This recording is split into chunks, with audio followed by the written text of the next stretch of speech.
1975 সালের নভেম্বর মাস। বাংলাদেশ তখন একটা ঘটনাবহুল সময় অতিক্রম করছে। ক্যান্টনমেন্টের বাসায় জিয়াউর রহমান তখন বন্দী। সেনাপ্রধানের পদ থেকে এরই মধ্যে তাকে সরিয়ে দিয়েছেন খালেদ মোশাররফরা। জিয়াউর রহমান বন্দী অবস্থায় নানা মহলের সঙ্গে যোগাযোগের চেষ্টা করে যাচ্ছেন। এক পর্যায়ে তার সঙ্গে দেখা করলেন মেজর জেনারেল মইনুল হোসেন চৌধুরী, যিনি অনেক বছর পর বাংলাদেশের তত্ত্বাবধায়ক সরকারের উপদেষ্টা হয়েছিলেন। এবং তার বইতে আসলে ওই ঘটনাটার একটা বিস্তারিত বিবরণ আছে, নভেম্বরের যে ঘটনা প্রবাহ। তো জিয়াউর রহমানের সঙ্গে যে আলোচনা হলো মইনুল হোসেন চৌধুরীর, সেখানে জিয়ার পক্ষ থেকে দুটো বিষয় উত্থাপন করা হয়েছে। তিনি তাদের বলেছিলেন যে তোমরা আমার জন্য কম ভাড়ায় ঢাকায় একটা বাসা খুঁজে দাও। আরেকটা যেটা বলেছেন যে অবসরে যাওয়ার পর তার পেনশনটা যেন ঠিকঠাক দেওয়া হয়। এই যে জিয়াউর রহমানের যে আহ্বান বা এই যে অনুরোধ, এটা আসলে একান ওকান হয়ে সেনাবাহিনীর যে সদস্যরা আছে তাদের মধ্যে ছড়িয়ে যায়। এবং 7ই নভেম্বর 1975 জিয়াউর রহমানের পক্ষে যে একটা পাল্টা অভ্যুত্থান হয়, এতে জিয়ার এই আহ্বানের একটা বড় ভূমিকা ছিল। সৈনিকরা তাকে মুক্ত করে যখন ক্যান্টনমেন্টে নিয়ে যায়, তিনি তাদের উদ্দেশ্যে খুব সংক্ষিপ্ত একটি বক্তব্য রেখেছিলেন। তিনি যেটা বলেছিলেন যে তোমরা সবাই ক্ষুধার্ত, তোমরা খেতে যাও। তখন আসলে সৈনিকদের মধ্যে মনে হলো আসলেই তো তারা 2-3 দিন ধরে খাচ্ছেন না ঠিকঠাক মতো।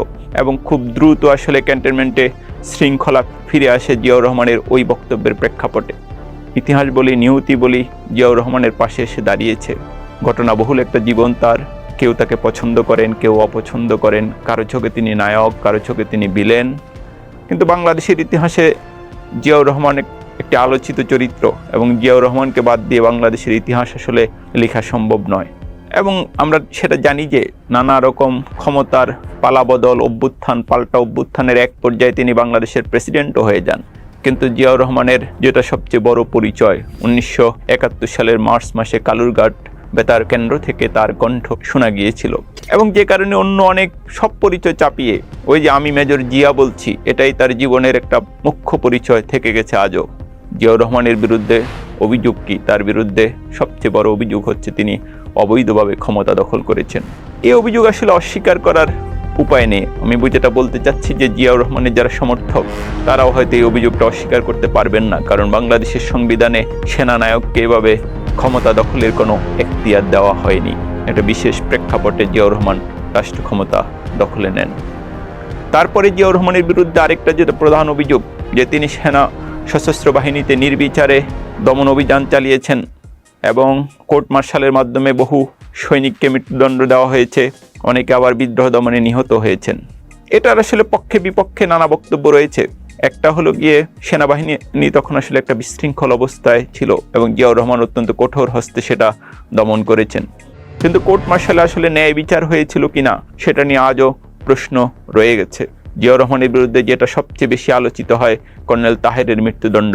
তাহের তার বন্ধু ছিলেন, সেটা সবাই জানেন। এবং জিয়াউর রহমানকে বন্দী অবস্থা থেকে উদ্ধারে কর্নেল তাহের অত্যন্ত গুরুত্বপূর্ণ ভূমিকা রেখেছিলেন। তো জিয়া কি তার বন্ধুকে ফাঁসি দেওয়ার অর্ডার দিয়েছিলেন?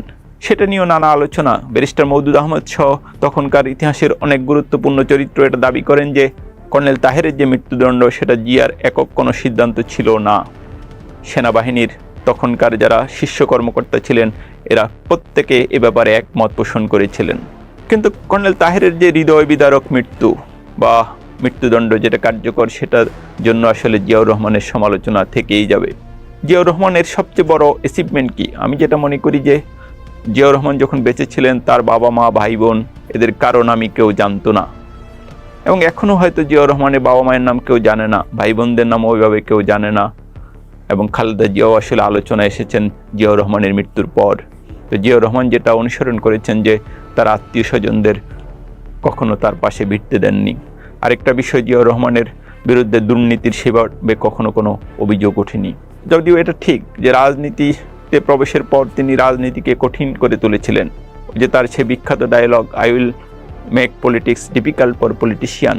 এবং সেখানে আমরা দেখেছি যে জাগ দল থেকে বিএনপি, তিনি যে রাজনৈতিক দল গঠন করেছেন, সেখানে নানা মতের নানা পক্ষের লোক জড়ো হয়েছিল। এবং তার বিরুদ্ধে একটা অভিযোগ হচ্ছে যে স্বাধীনতা বিরোধীদের তিনি রাজনীতিতে পুনর্বাসন করেছিলেন।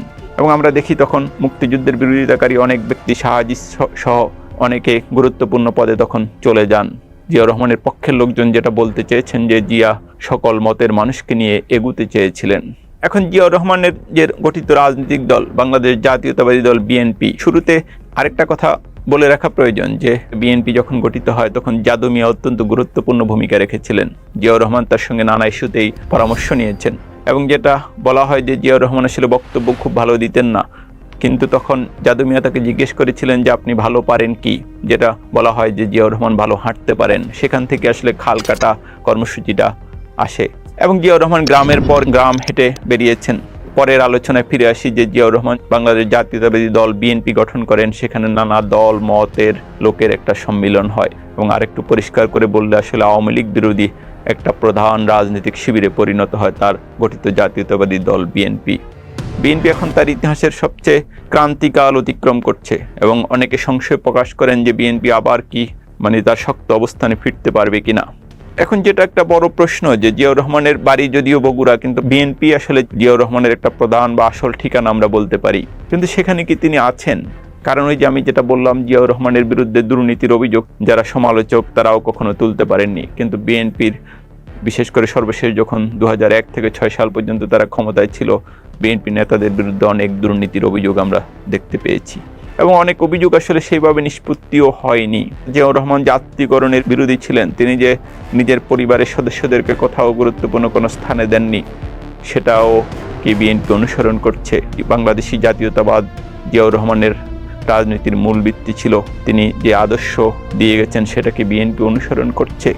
বিশেষ করে যেটা বললাম সততা এবং আত্মীয়করণ প্রশ্নে এখন একটা বড় প্রশ্নই দাঁড়াচ্ছে, মেজর জিয়া কি তার বাড়ি আছেন?